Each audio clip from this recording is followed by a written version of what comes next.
You're listening to Crossing the Axis, the podcast that explores the commercial side of film production, with your host, James Keblas.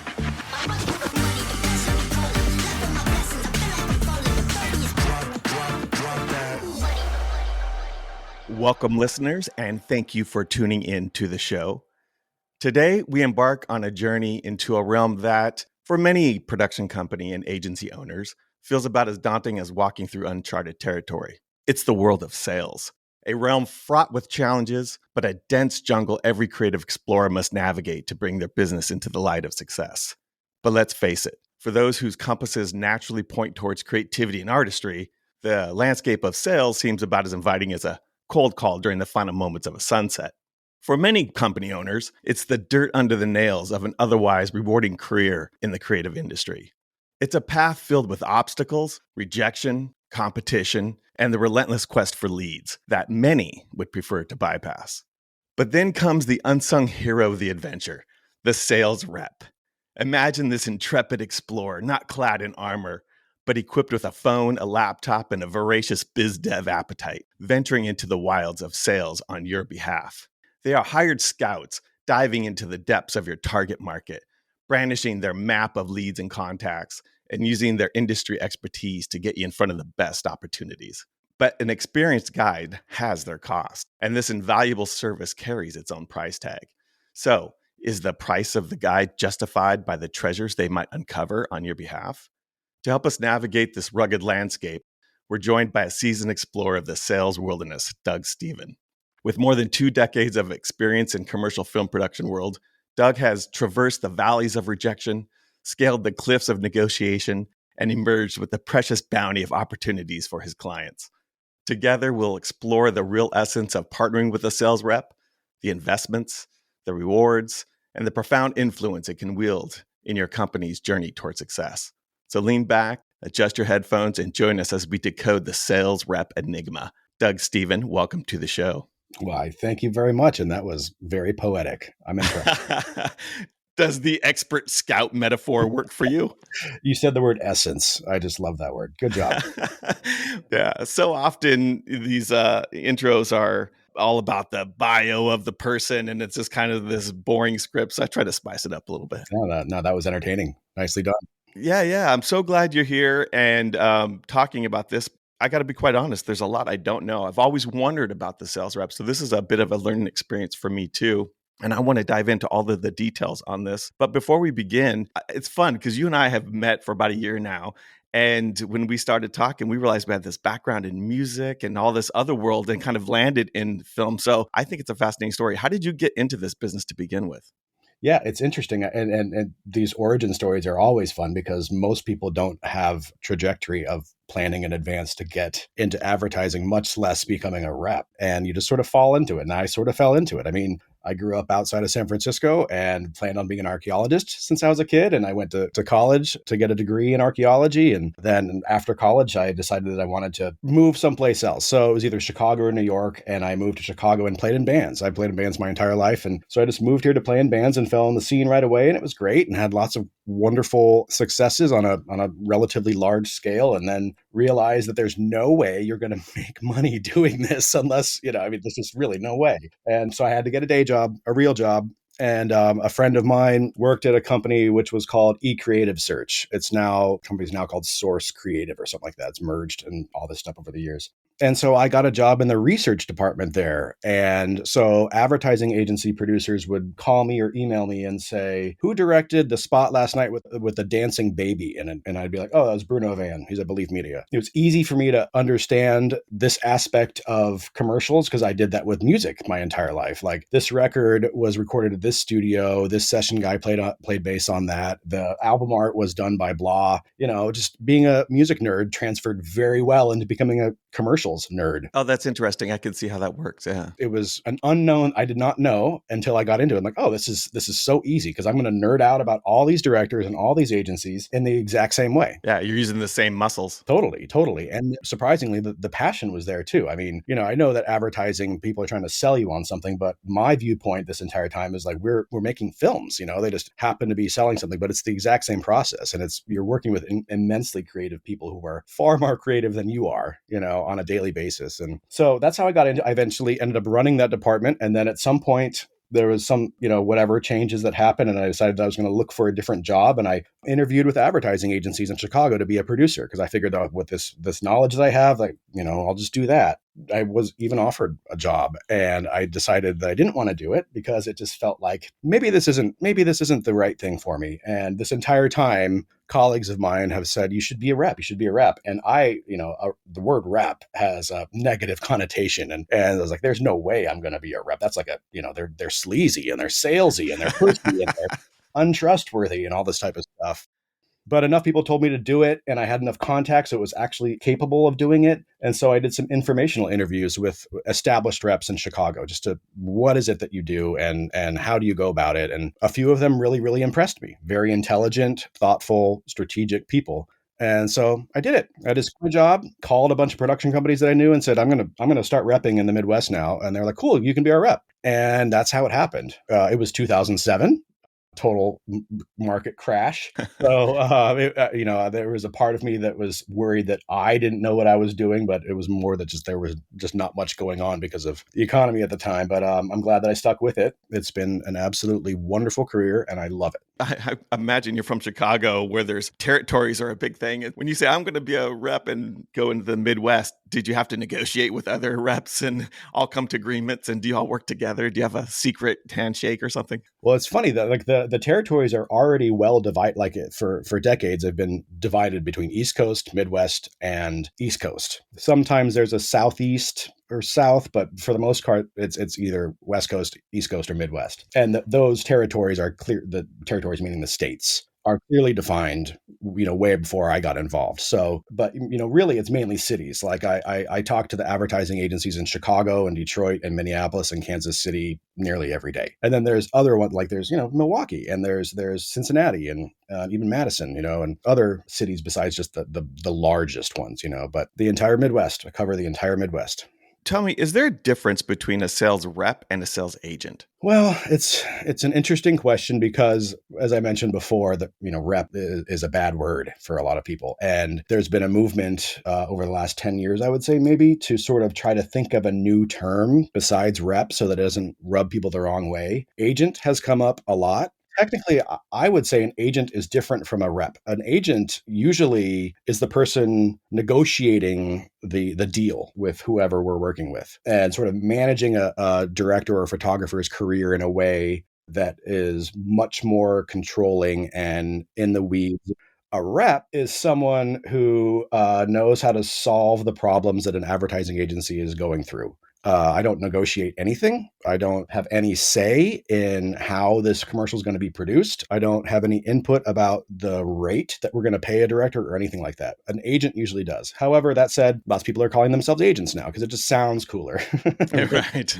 So how many companies do you represent now? Well, gosh, I think it's maybe 12. I often have to look and see myself, like, how many is it now?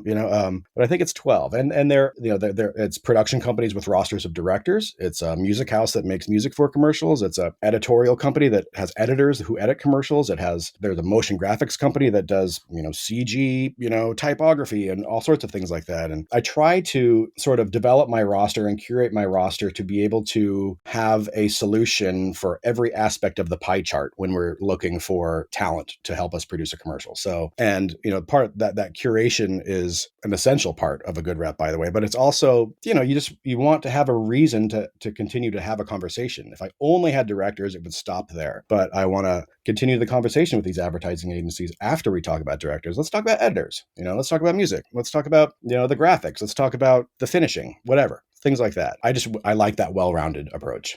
I want to get into the details of what you do, but before we do that, I want to take a look at it from the other side and think about the production companies and their journey and when they think they should engage a rep like you. So you have your perspective. You're trying to kind of round out a portfolio of different kind of skills and talents and specialties and all of that, so that when you're seeking opportunities, you can kind of present the best one to them. But from the production company side, when should a production company think about getting a rep? Should it be from day one, or do they have to get a certain amount of legacy work and credibility first? Where's that work? Well, I think it sort of also depends on the reps you're talking to. For me, I prefer a production company is already established to an extent, either by reputation or by the work they've done with other advertising agencies. There have been times when I've talked with production companies that have a really nice roster of directors and very nice work, but they've only ever worked directly with brands and never advertising agencies. And that makes me nervous because just a different language. It's a different way of approaching it. It's a different, market. And I think that my advertising agencies in the Midwest trust me to present to them established, trustworthy, proven talent. And so when company, I just had a conversation yesterday with a production company that they've got a documentary director that's done documentaries. They've never done commercials. You're just not ready yet, at least for me, because Well, I was going to ask, because they need that time with client-driven work. Yeah, I think that my advertising agencies are looking for trusted, known entities. So if you have never done commercials before, that's a very scary situation to be in. Even if their documentary work is A-level, beautiful stuff, it's just a different ballgame. And, maybe it's one of those catch-22s, like, well, then how do I get commercial work if I don't have a rep helping me get commercial work? I don't know what to say about that. Maybe it falls into what you said a second ago, where you're talking about, if I understood it right, the journey of the production company working a lot closer with brands directly, but then they want to expand out a little bit, but marketing themselves to ad agencies is a difficult thing to do and a different kind of beast. That maybe that's their journey. So they just get some direct client work and build their portfolio that way. And then when they're ready to expand into the agency world, that's when they might be ready. Yes, correct. And oftentimes these production companies are in New York or LA. And so they have direct access to the advertising agencies in their cities. There have been several times when a production company will approach me that they've worked with Saatchi LA and Wyden Portland and Goodby San Francisco. They've never worked in the Midwest. That's what I'm interested in. Okay, let me take what you've done with these advertising agencies in your backyard on the West Coast and introduce it to the agencies of the Midwest. That's where a rep will be interested, is in a new company or a new venture that is unknown in their territory because they're established someplace else already. So if you're a production company that's interested in that kind of expansion, which I think most are, right? Everybody kind of gets their start, or I should say many people get their start regionally, right? They're working in their hometown, they're working somewhere. But if they want to expand out of that, and most of them do, as they want to grow, then that's when an agent becomes a really efficient way of getting into there, right? Familiar territory by someone there. The expert guide works. It very much does. I mean, there's several reasons that you would want a rep. And one of them is that independent reps like myself have rosters of other production companies, and your company wants to be associated with those other companies. Like, oh, we've got Doug Steven and he reps this company and this company and this company and us. Like, we're part of this cool group. It looks good. The other thing is that a rep spends their career becoming a trusted resource to these advertising agencies. So if I am representing you, I just plug you right in. Like it's like a shortcut. If I'm representing you, I've vouched for you already to these advertising agencies. I wouldn't represent something that I did not think was a good idea. And so that's a massive shortcut. Then also the ability to get a window into what the market is in my territory is the value that I will add as well. I know my market very well. I know not only just what accounts are at these advertising agencies, but I know like the legacy of these clients and the type of work they've done in the past. And if they are willing to go super creative, or if they want to just literally shoot the boards, or if they need hand holding or all this type of stuff. So it's a wealth of knowledge and wisdom and experience that when you partner with a rep, you just automatically get that. And it's also a weird thing because sometimes you work with a company and, I work with a production company, and after a while we just realize it's just not working. This is still business, even though, we're all buddies in this, everything, it's still business. So if it's not working, like we need to somehow make a change here, either find another rep or something like that. And you don't know until you get into that relationship. That's the scariest part about hiring a rep, I would think, is that you just don't know this person. They might have a reputation that you've heard of or anything like that, but you have no idea if it's going to be a good working relationship until you actually do it. What should a production company owner look for in the qualifications of a rep that they think can serve them well? I mean, you kind of answered it in the first part where you said credibility. They have credibility with the agency. So just being part of a rep's roster, so to speak, is some kind of a filtering in of itself. What else goes beyond what they should be looking for? I personally think that a production company should work with a rep that is completely honest. A lot of times, sales reps, this is part of the negative connotation, are bullshit artists and will say a lot of things that don't actually translate into work happening for that production company, or say things to keep you happy without being honest enough to tell you the bad news as well. A rep should reflect their market. So if I am pushing a director and I'm getting nowhere, it's been like I put him up for 26, 28, 30 leads and not any action from it, then that's my market saying we don't like this director. It's not me saying we don't like this director, but I will be the bearer of bad news and say this is not working. My market is not buying this. I also think that the constant communication with your reps is very important. I've heard of instances where someone has said, like, I haven't talked to my rep in 3 months, and I'm blown away by that. I'm in constant communication with every single person I rep, either text or whatever, pretty much every single day.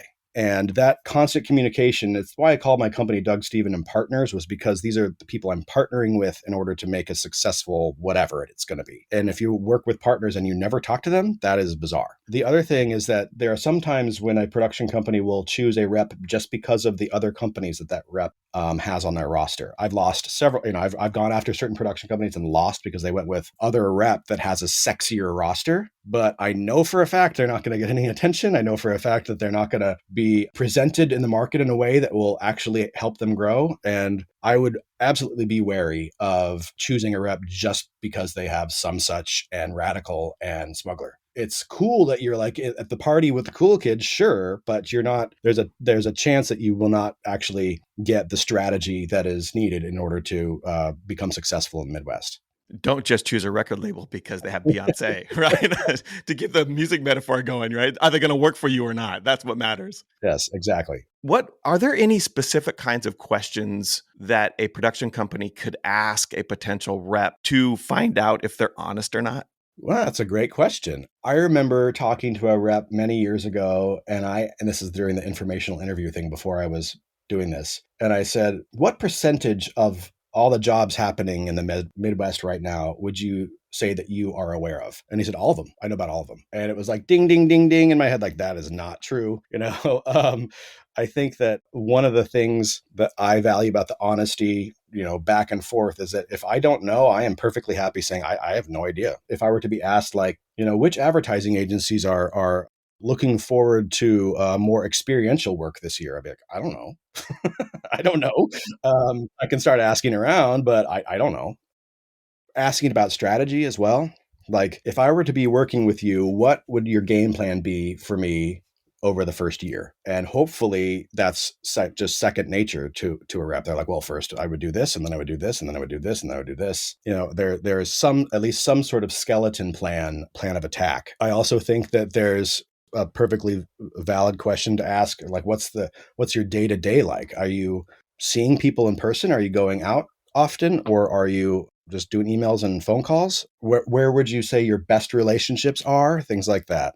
It's really, really hard to find a rep. And then what makes it even more difficult is that you will find the 5 reps you like, and they all turn you down. So you need to be able to talk to the next tier, and then maybe even the tier after that. Just really try to, because there are some exquisitely talented reps out there that don't have the sexiest rosters, that don't represent like the directors doing Super Bowl spots, but they work their asses off, and they work hard, and they're efficient, and they are known for finding the opportunities that are appropriate for your directors. Then there are the reps who maybe don't have any interest in nurturing a career, like developing a production company or a director's career. They're just more like reactive salespeople, where they're just like, here's a lead and here's what I put up for it.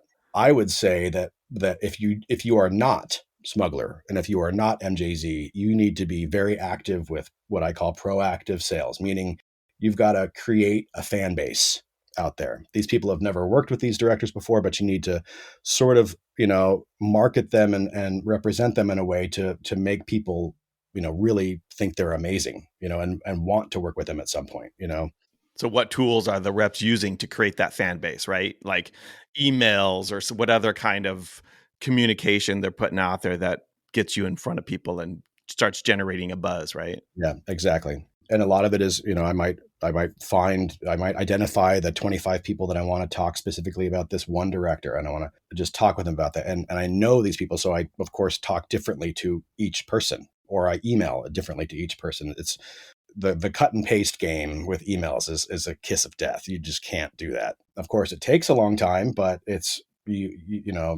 like you can ruin your reputation by just like saying the exact same thing to the next person, and it doesn't come across as authentic. I mean, what I've said 1,000 times is that, like, I cannot sell something unless I personally think it's awesome.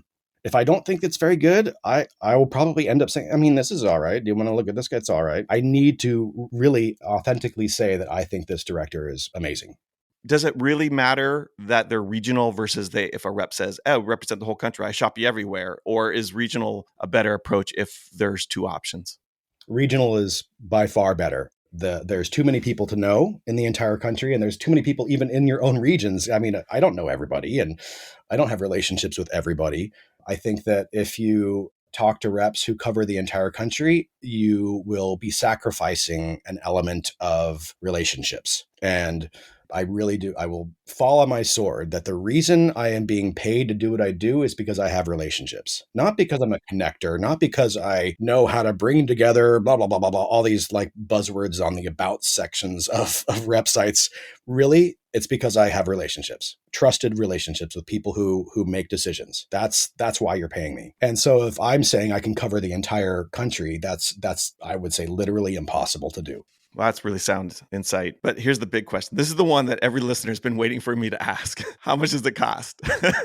It's pretty standardized. I don't want to, pull the curtain back all the way because every deal is different, and, every rep is different. They're repping in general. There is no guidebook. There is no like standard operating procedure. Every single rep does things completely different, and we have no idea. There's some of my best friends in Chicago are other reps, and I have no idea how they actually do their job, and they don't know how I do mine because it's all personalized. And that can also be the case with the money aspect of it too. But standard process would be that if I bring in a job and we book it, I will make a percentage of the budget, of whatever the budget is.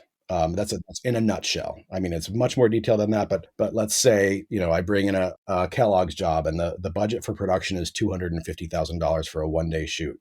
I will be given a percentage of that budget as payment. And then quite often reps will require a monthly stipend. Like a retainer of sort. Mm-hmm. It would be considered like, this is just what you pay me each month in order to represent you. And then when we book a job, it's like a massive bonus. That's not, some people don't do that. There's plenty of times in my career where I have not taken a retainer, but there are other times when I have. But it's standard that it's a percentage of the budget and a monthly retainer. Now, the thing about being a rep is that besides that monthly retainer, you don't get paid at all. I could have brought in 35 bids for you last year, and we lost every single one, and I didn't get paid for any of that. So it's a rather strange compensation system, and I don't know if it exists like that in other sectors of industry or whatever, but I could be kicking ass for you. I could be like bringing you amazing opportunities that you've never had before. And if we don't book those jobs, I don't make any money. And so there is lots of talk, especially over the years, about maybe, trying to figure out a different model. It's very difficult to change a model like that. I mean, there have been times when I've pitched to companies like, you don't even have to pay me a percentage of the jobs. You just pay me a chunk each time I bring you a bid. Regardless if you lose it or not, you pay me for that bid. And then I don't need to take a percentage off the production budget anymore. And I'm laughed out the door. No way. It's expensive. Reps are very expensive. I mean, that you are paying for, like I said, a shortcut into the market. You are paying for my relationships with which I have built over years, and you don't have those relationships. I mean, like I said, the production companies in New York and LA, they're not in Chicago or Minneapolis or Detroit. I am, and I know these people. So I'm giving you access to the people I know, and that's expensive. For retainer, when that's in play, is that something like $1,000 a month, $5,000 a month, $10,000 a month, more? Is there a range there? Yeah, there's an absolute range, and it depends on the production company, or if it's a post company, it might be different too. If it's a visual effects company, that might be a different thing as well. It seriously can range from $500 a month to $5,000 a month. Yes, easily could. I would say standard, that is the most common would be, above 500 and below 2,000. That's a good ballpark right there. And I imagine those numbers are somewhat interrelated in that if one goes up, the other one might go down a little bit and vice versa, because there's a risk reward factor at play for both of them. Lower the risk and you lower the reward, higher the risk, higher the reward kind of stuff. By the way, I hope that all my rep friends who are listening to this don't get mad at me for saying all that stuff. We're demystifying this. Transparency makes better business. That's what matters. It serves all of our interests. So, okay, you're out there hustling for a production company. Reps are out there doing their work. Is there an expectation that they're doing sales along with you and there's a kind of communication going on? How does that work? Yeah, so there are instances where production companies will have like a head of sales on staff or an executive producer who is sales forward. That's not the same thing as a rep. It's more like we work as a team. It's like teamwork. It's more strategy and approach, but that's not always the case. There are lots of production companies where the executive producers were previously line producers and they have been producers their entire life, never sales. However, just with the nature of this beast is that everyone always must be in sales. And I know sales sounds bad, but it's really about knowing when to say what. I think though that lots of companies do not have like the expertise in a marketplace like an independent rep does. So they really do lean on and count on their rep to be the expert, to guide them on the best way to present your directors, the best work that's out there. There are so many times when maybe I'll get a board in for a director that it's okay. It's not that cool. However, that creative team, that art director and that copywriter, they won 4 Lions last year in Cannes. They are awesome. And so you want to be working with those creatives, even though this board got kind of, watered down by the client or by testing or something like that.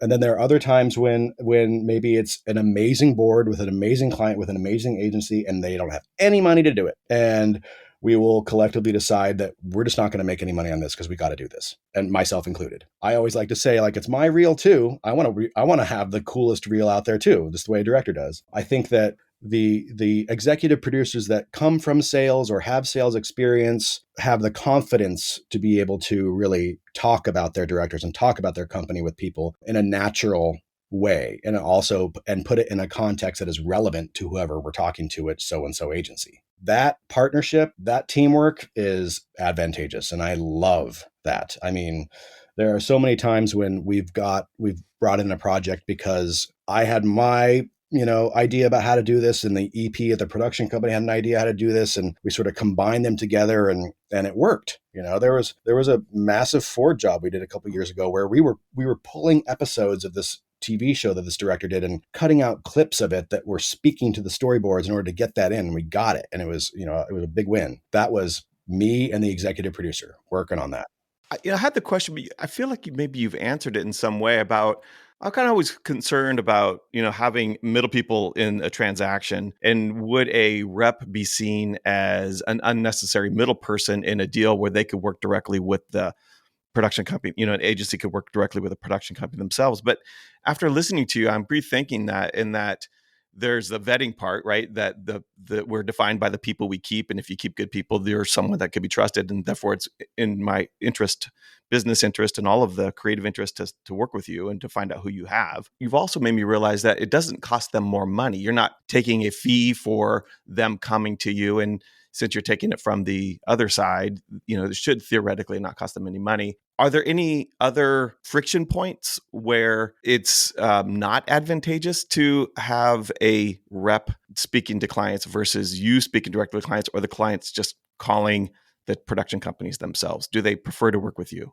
It's interesting. So I would say the majority of advertising agency producers, who I'm speaking to more so than creatives, I'm speaking to producers 90% more than I'm speaking to creatives. Majority of them would rather talk to a rep because the rep can filter out, the directors from these multitudes of rosters. Some production companies have 35 directors. How do you know which one is right? I do. So again a shortcut for them. I do the work for them. Here are from the 98 directors that I represent, here are the 4 that are good for this project. So I do the thinking for them on that aspect. Going directly to a production company, one of the things that I often point out is that, a production company has kind of their own agenda. Like, let's say they've got a director that has not worked in 3 months and is desperate. That production company might put that director in front of that agency producer because they need to get this director a job. Whereas I would look at that director and say, that is not the right director for this job. I would have never put that up. I think that, at least with my reputation, people know that if I'm presenting a director to you, it's a realistic and appropriate suggestion. There are lots of agency producers that like to have those relationships with the executive producers at production companies and will go around a rep, or they have more value with their relationship with the executive producer in Los Angeles than the rep in Chicago. That's not always, but that is a situation. That's one of the things that, going back to the contracts and compensation, like, I have worked out deals with all the people that I work with that regardless if that happens, I'm still compensated on that. What do you want a production company to do or not to do in terms of marketing themselves and getting themselves visible and known, their point of view, their work, all of that, while you're out there doing sales? So, for instance, content marketing. Should they be doing their own newsletter? Should they be doing posts on LinkedIn? Or is there anything else they should be doing in terms of marketing themselves or not doing that would help you when you're doing sales work? I would say, for the most part, all marketing is helpful. Doing a newsletter email campaign, having cool Instagram account, posting on LinkedIn, having a PR firm to help you get in the trades. All of that, in addition to being willing to travel to Chicago or Detroit or New York or LA to meet people in person. I know that is sales, but there's a marketing aspect of it too, because it's branding that so and so company is coming to town and they'd like to meet. And I do a lot of marketing. I mean, I think that marketing is absolutely necessary. It's not relationships. Sales is all about relationships, but marketing is about branding yourself and branding your taste level and branding your prestige and things like that. Branding your key features of your product, right? We are specialized. We do this really well, better than most, kind of a thing. I do also think one of the, this is tying back to something we spoke about earlier. I've had conversations with production companies and I've asked, like, who are you as a company? Like, what is your thing? How are you different? What makes you stand out among all the other production companies? And that's, maybe that's part of branding, and then also would reflect marketing. Like, are you presenting yourself to the marketplace in a way that is easily identifiable? Like, oh, that's that production company. They're really cool that way, or these are the young wunderkinds who are like 25 years old, but they're making amazing work, or we are the award-winning global company. So, like, identify who you are, because that will make it easier for the people who might buy your directors to identify who you are. And there are lots of times when production companies will say, like, oh, we're just filmmakers. I'm like, well, that's too broad. Like, for storytellers. Yeah. So that's a hard thing to do for a lot of people. It's very hard.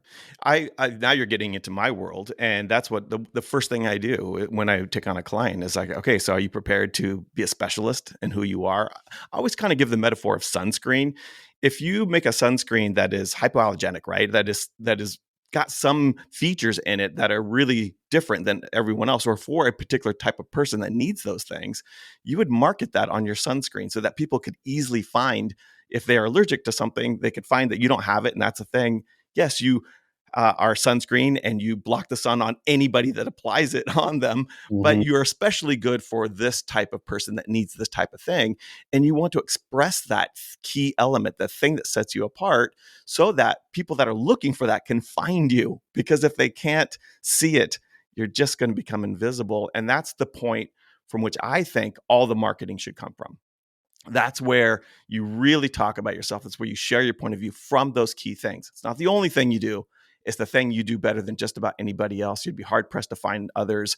You might, if you need this kind of thing, come to us, and you'll find people you actually like working with because they're looking for the things that you offer. That's kind of my point of view on that whole marketing bit. Not only is that absolutely wise, it applies to how reps market themselves as well. I mean, I know my angle. I'm aware of my angle, and most people at advertising agencies know my angle as well of what my thing is, and reps and production companies need to do their market research, look at other production companies and see how they're presenting themselves, and how do you stand up against that or away from that. And there is like a fear of being pigeonholed. Like if you say like we're a music video director production company, then maybe, they won't take your director seriously for a Neutrogena commercial or something like that. And yet it does help, because when you are the fit, you're the go-to. And there are so many times when I don't know about a project happening in the Midwest because they didn't do a search. They didn't search to find the right directors. They knew, here's the 7, I would like David Fincher and, Craig Gillespie, and, they know who they want, and they're just going directly to them. That used to make me feel like, oh man, I'm not good enough or something like that. But that has nothing to do with your marketing or your sales or anything like that. It's that they felt like having chocolate ice cream that day. So they went after chocolate ice cream, and I have vanilla and strawberry and whatever, all these other flavors, but that's the flavor they wanted. I call it like it's a paradox in our business. It's a paradox in physics, actually, where so many production company owners don't want to lean into their specialization because they're afraid they're going to turn off business opportunities. But the paradox is by really embracing and leaning into your specialty, it actually opens up more business because more people can find you for what they're looking for. And there's plenty to go around, right? And then they see you, they get a relationship with you. And then they look around and see, oh, you do have other flavors here. This one was really good. Let me try the other ones. And it's so strange. It defies common sense, but the more specialized you are, the more business comes to you. It's crazy. Is that your experience as well? That's what I've noticed. Absolutely. So there are certain, over the years and to this day, there are certain well-established, famous commercial production companies who are known for comedy. That's like, if you've got a comedy board, you call these 5 production companies because they have specialized in comedy their entire careers. They know comedy. They have a great taste level when it comes to what is funny. They also know what's trending in the world of comedy right now. Like, oh my God, they've got the guy from Ted Lasso or something like that, And so they become famous for that. When they expand their roster to include a vignette lifestyle storytelling director, or to include a visual effects oriented director or something like that, the clout of that production company name is there and established already, and will probably open up doors for those other types of directors in a way that might not happen on a different roster with a different production company. Let's say you've always wanted to work with this amazing comedy production company, but you never do comedy, but you've always wanted to work with them, but you never do comedy. Oh, they've got a vignette director. Oh, now I get to work with this cool production company. I think that in order to create your identity and in order to create your clout, specializing is a very valuable and fast way to do that. Doug, you have been a tremendous amount of wealth. Thank you for being so candid and honest, despite what your peers in your business might think. No, they're going to love it. They're going to wish they were you. Thank you so much for coming on the show and helping us understand this world a bit better. Yeah, you're welcome, and thank you. It was a lot of fun. Always good to talk to you. Always good to talk to you too. Thank you for listening to Crossing the Axis with James Keblas. If you're interested in joining the conversation or have a topic you'd like covered, please drop a note at keblas.com. That's KEBLAS.com.